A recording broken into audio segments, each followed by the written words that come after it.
want a game 7 when the best player is on the opposing team. And that best player is Donovan Mitchell. I think Donovan Mitchell is going to put up some big numbers at Madison Square Garden. We all know he was a Knicks fan growing up, and we know the Knicks didn't want to give up the capital they needed to get Donovan Mitchell early in the season. But I'm going to take the Knicks in 6 games.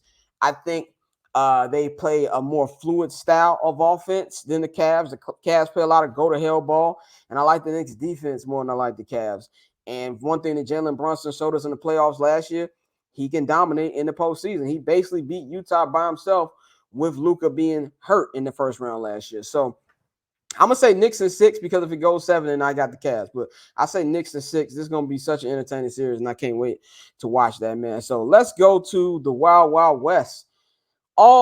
Every series in the West, man, I think is going to be outside of the Denver series, like no matter who they play, Minnesota or Thunder, like, there might be a game or two and one of them can steal from the Thunder, from the Nuggets, but it's not going to be like a series to shoot. Like, that's the NBA TV series of the Western Conference this year.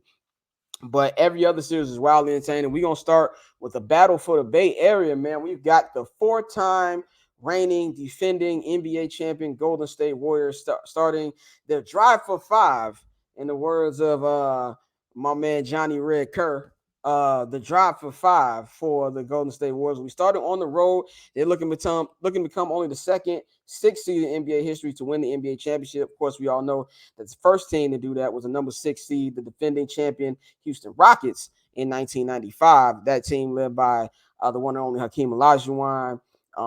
Kenny Smith had some big buckets that year in that postseason. Mario Elie throwing some real throwback names on y'all. So they're trying to be the first team since then to win a championship as being a 6 seed. They're going up against a team that is making their first playoff appearance since I was 17 years old. I was 17 years old 17 motherfucking years ago. So that tells you how long ago that was. They're going up against the Sacramento Kings, who blew away everybody's expectations. I've given them love on the show and on our podcast. Mike Brown is coach of the year to me. I felt like De'Aaron Fox should have been voted in as a star. He shouldn't have been an injury place. He should have been in there.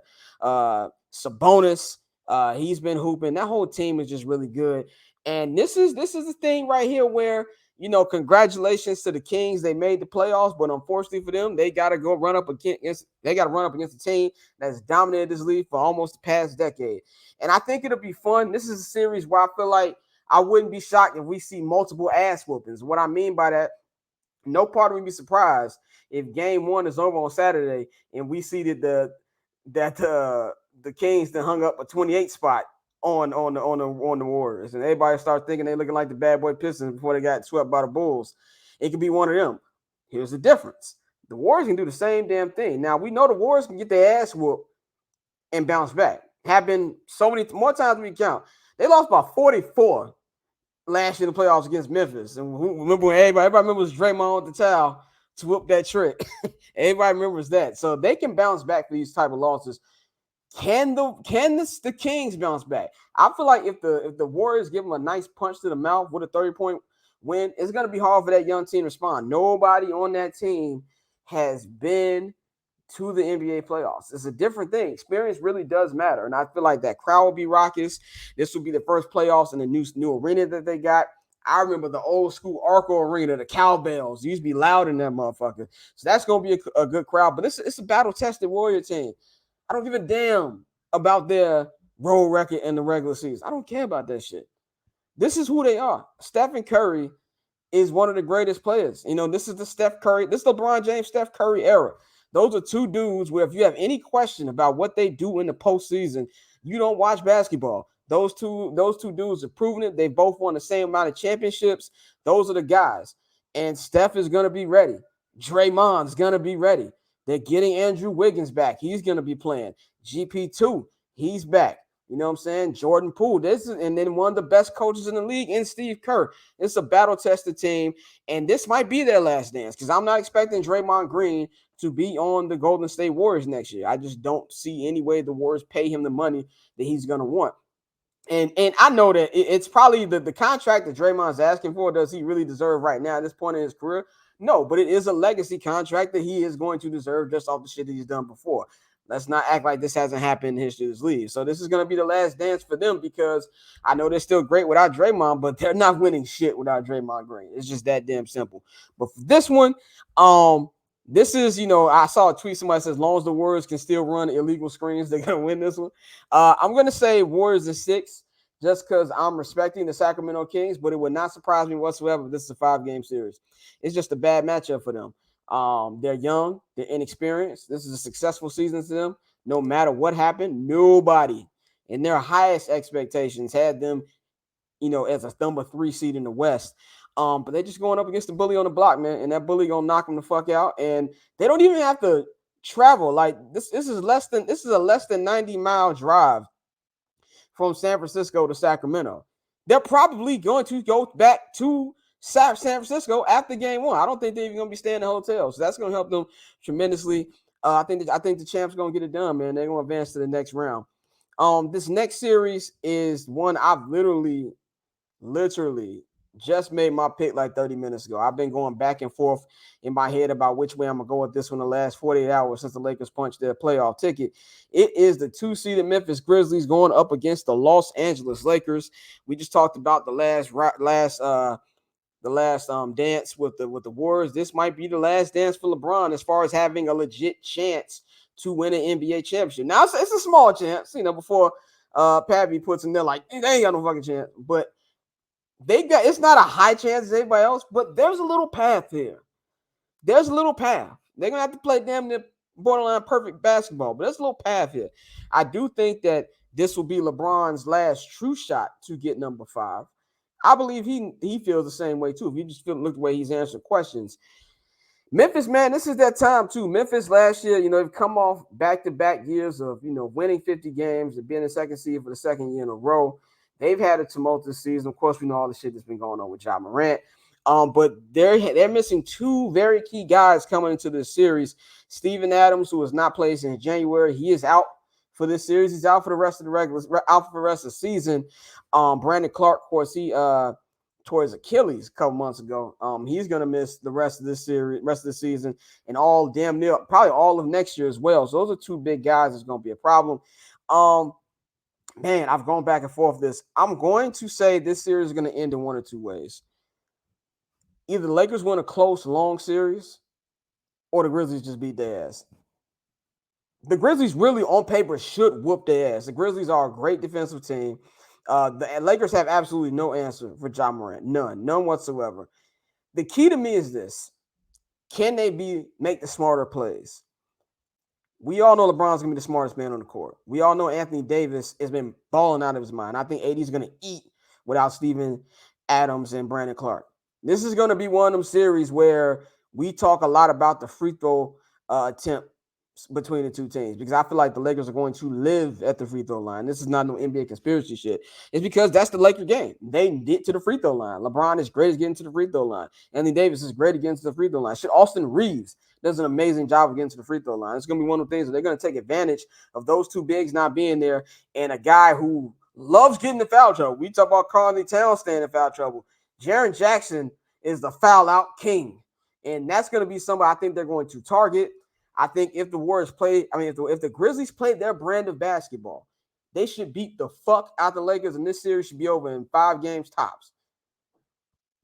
But I'm going to pick the Lakers. I'm not very confident about this. I had the Grizzlies as my pick an hour and a half ago. But if it gets to a game 7, I'm not going up against LeBron James. I'm just not. Now, this is a statement moment for Ja Morant and the Grizzlies. We talked about this on our Summer Sessions pod. Shout out to homie J.R. Bang. He said, could this be the passing of the torch moment? And not as in, the best player. LeBron hasn't been the best player for a couple years. It's been Giannis for at least 4 years now. So that's not what we're talking about. We were talking about, who's going to be the next American-born superstar in that league. And it's looking like it's Ja Morant. If Ja Morant can beat LeBron James and beat this team, that's the perfect way. And look, I talk a lot of shit about the Grizzlies. They're not one of my favorite teams, but I feel like they talk more shit than is warranted, but I love their attitude coming to this series. I'm actually going to give Dylan Brooks some love. He said we would love to face LeBron because if anything, that would be a notch on our belt if we could beat him. This is a great test coming out the road. And if the Grizzlies are trying to do what they're trying to do, and that's win the NBA championship, you got to knock some people out. This is not going to be an easy road. And I think to start with a guy who's just dominated everything the last 10, 12 years, and LeBron James will be an amazing start. But they have to get them out the way early. They got to play smart. And if Ja Morant is the best player on the court, then I feel like they win this series in 5 games. But I got to see it. I've been saying it all year with them, but especially without Steven Adams and Brandon Clark, I think that is those are 2 massive blows. I'm going to go Lakers in 7, and that would set up a series that will make the NBA, ESPN, Disney, TNT, all these motherfuckers grin ear to ear. That's LeBron James and Steph Curry, probably for the last time in the playoffs in the second round. Everybody will love that, and I feel like that is going to be the second round series that we're going to see. Last series we're going to go over for today is a series that I will be covering. Give a round of applause for me. I will be covering my first NBA postseason. It will be the Phoenix Suns going up against the Los Angeles Clippers. The Clippers have not officially ruled Paul George out. I know they're waiting for the last minute. PG even said on his podcast that he's still doing treatment. He's trying to give himself every chance to play, but let's cut the shit. Paul George is not playing this series. In fact, I don't think the Clippers see PG again until they at least get to the Western Conference Finals, which I don't think they will be in the Western Conference Finals. But Kawhi Leonard, this is the first postseason in 2 years for Kawhi when the Clippers actually went to the conference finals against this very team, and he got hurt in game 1 or right before game 1 where he tore his ACL. This is going to be a competitive series. The Phoenix Suns are undefeated with Kevin Durant in the lineup since they got him. This is a team that was very embarrassing in the regular season and postseason last year. They had the best record in basketball, got absolutely disrespected by Luka Doncic in the Dallas Mavericks in the second round last year. They're trying to come get their shit back. This goes back to Last Dance. This is Chris Paul's last chance too. CP3 wants another championship.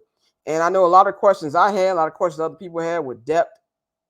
Do the Suns have the depth? There's anything these last 2-3 regular season games show me is they have good depth on this team with them playing where they played with, basically their stars resting the last 2 games. If Paul George is playing, I will probably pick the Clippers in this series, but I think Phoenix gets it done. Playoff Kawhi is amazing. He's fun to watch. I think we've forgotten just how impactful Kawhi can be in the playoffs, but there's one thing that's better than playoff Kawhi, and that's playoff Kevin Durant.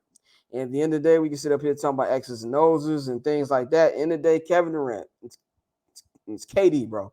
It's just that fucking simple. At the end of the day, it's just going to be way too much KD for the Clippers to handle. But I do think this will be a long series. I think this is going to full 7.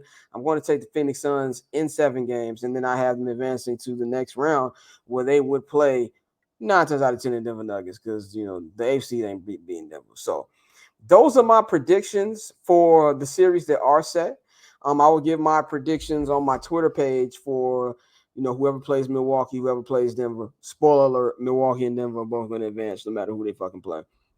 But I'm really, really excited. I love the first weekend of any playoffs with, whether it be the NBA, whether it be Stanley Cup playoffs, whether it be MLB playoffs, NFL, because the first weekend is just so many fucking games. I just can't wait to sit on my couch, drink a lot of alcohol, eat a lot of food that's not good for me, and just watch basketball all fucking day. I'm really looking forward to that, man. So we're going to be with you each and every week through this playoff season. We got 2 months of this shit, man. The NBA Finals is in 2 months. We watched, in my opinion, probably the worst regular season that I can imagine in recent history in the NBA. So hopefully the playoffs makes up for it. I really enjoyed the last 2 postseasons, so hopefully this one is great too.